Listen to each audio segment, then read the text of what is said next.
Hi there, I'm Wes Raley, owner of Raley's Confectionary, and I'm going to show you guys today how we use 300-year-old techniques to put artwork into little pieces of candy. The first order of business is to get some color in our mix.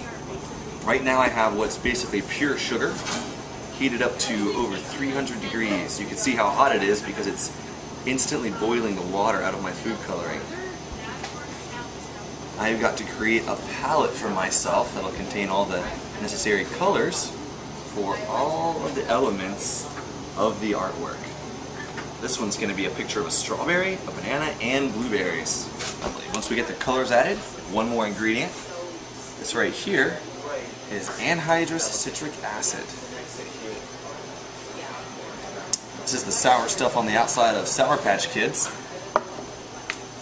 And even though this is not in a particularly sour flavor, I'm going to add plenty of citric acid because acid is what brings out fruit flavors. You can see here the really hot sugar dripping down, and the cooler sugar that's been in direct contact with the table is almost set. So we've got to get this folded over itself. This is going to be a nice bright white, and that will be the background for our artwork. Now to turn it white, we don't need any additional ingredients. We just need our hands and the air around us.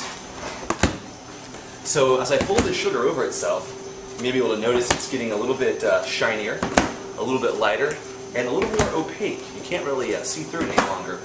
And what's happening here is with each pull, I'm folding in thousands of tiny air bubbles. And those air bubbles are like little mirrors.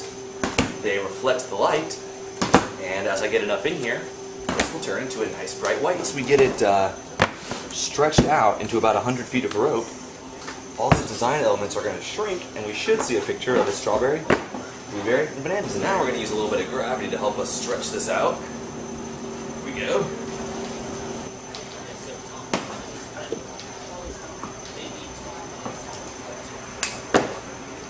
So once we get the rods cooled down, all we need to do now is chop them, and we can see how our design came out. People love the artwork on the candy, but to really enjoy it, you've got to put it in your mouth.